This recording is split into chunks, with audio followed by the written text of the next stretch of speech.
Bonjour à tous, bienvenue dans cette toute nouvelle vidéo. Là, je vais vous faire une vidéo de Nadia, le secret de l'eau bleue. Depuis tant que je voulais vous faire ma vidéo là-dessus. Donc là, il y aura deux parties. Dans une partie avec la série, plus je vous ferai une vidéo qui a eu un film d'animation, mais je ne l'ai jamais vu et je vous parlerai à part parce que ce sera la continuité un peu de la série. Et donc, ce coffret DVD, je l'avais acheté à un magasin à Paris, japonais, à Manga Story.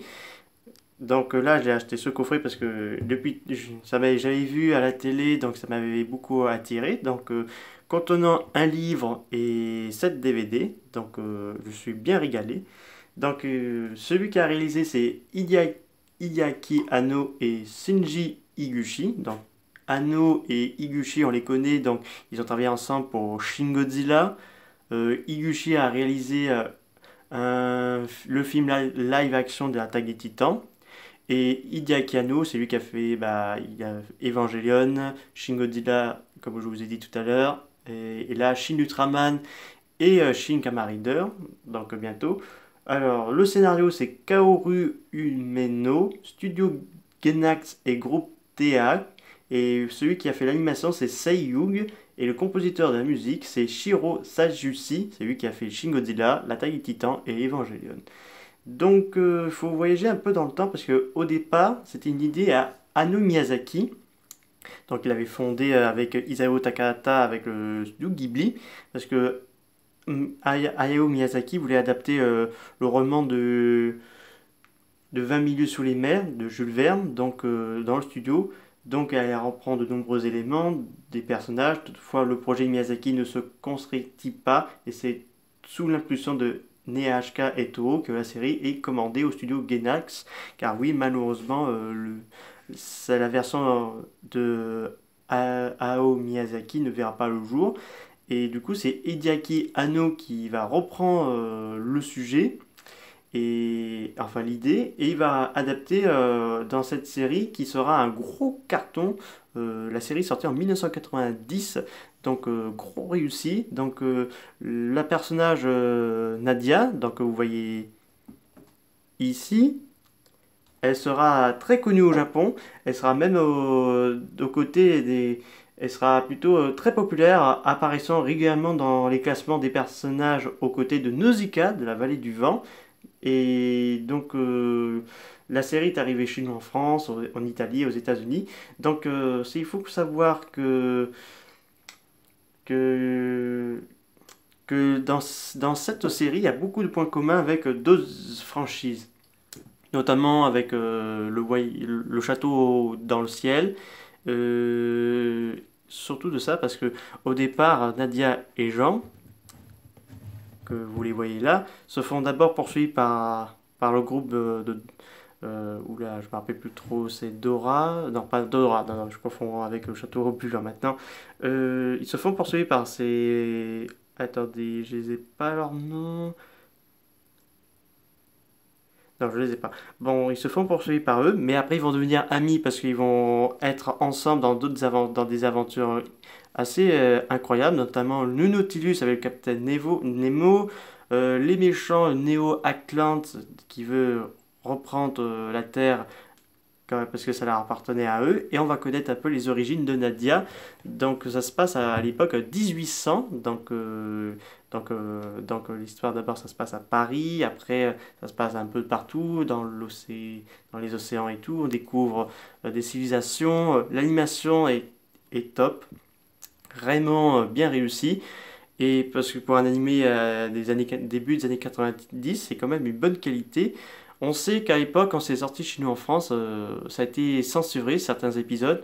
Donc là, vous avez des épisodes non censurés. Vous avez quelques fois où c'est sous-titres en français, où il y a plus la VF. Mais après, ça se remet automatiquement parce qu'il y a certaines parties, ça n'était pas traduit en français. Et donc, euh, on a eu droit à une suite. Enfin, pas vraiment une suite, parce que la série a fait un gros carton à la télévision japonaise. Donc, on a eu une droit à un film qui n'est pas fait par Hideaki Anno. Je vais vous retrouver ça. En tout cas, je pense pas que ça a été un même studio. Enfin, je l'ai jamais vu. mais je sais qu'il y a un film qui a existé. Bon, comme je vous ai dit, il y aurait peut-être deux parties, ben, je vais en profiter pour tout rassembler ensemble. Alors, le film d'animation de Nadia et le mystère de Fuzzy, donc c'est Sho Aono qui a réalisé, le producteur Kinjiro Kawato, le scénariste Kaoru Umeno, dans le studio, ah si, c'est le studio Gainax, et l'animation c'est Seiyug, et compositeur Shiro Seijushi qui avait fait, c'était sorti par Kazé, en cinéma je crois, c'est sorti, je sais pas sûr si c'est sorti chez nous au cinéma, mais en tout cas c'est une grosse série qui a beaucoup influencé certaines productions, surtout le château. Je pense que la série était un peu influencée par le château dans le ciel, parce qu'on a clairement au petit clin d'œil de ce film-là. Je pense qu'il y a beaucoup de références à Conan, fils du futur, je pense, si je dis pas de bêtises. Et tellement ça a été un succès cette série que les imbéciles de Disney, eux, ils ont fait un pliage. Ne regardez pas la version de Disney, c'est un truc stupide, vraiment con, excusez-moi le terme de ce mot. Regardez plus ceci parce que Disney, non, passez votre chemin parce que c'est stupide. Donc là, c'est des bonnes aventures, il y a de l'émotion, il y a des révélations qui vont se faire et tout. Donc, c'est vraiment une bonne série à regarder parce que clairement, je ne suis pas ennuyé, j'étais à fond là-dessus. Je la regarderai à nouveau quand j'aurai plus de possibilités parce que là en ce moment j'ai beaucoup de DVD à regarder et tout, et pas mal de livres à lire aussi. Donc là, ça va être assez compliqué de le revoir. Donc peut-être en fin 2022, je vais voir parce que là j'ai pas mal de choses à faire. Donc ça a été distribué par Diplex. Donc le coffret il est excellent, les DVD marchent nickel, j'ai pas eu de soucis et donc la boîte est super jolie. Donc l'intégrale des 39 épisodes. Et comme je vous dis, il y a un livre de 28 pages, vous avez le dessin des personnages, comment ils ont été faits, un petit peu les noms des épisodes. Mais c'est dommage qu'il n'y a pas de un documentaire, comment ça a été créé, la série et tout, c'est un peu dommage. Mais en tout cas, c'est un bon petit moment, donc on s'ennuie pas. J'espère que cette vidéo sur Nadia, le secret de l'eau bleue, vous a beaucoup plu. N'hésitez pas à me dire ça dans les commentaires. Vous pouvez trouver ce coffret DVD sur Amazon et sur Fnac.fr. Je vous dis au revoir.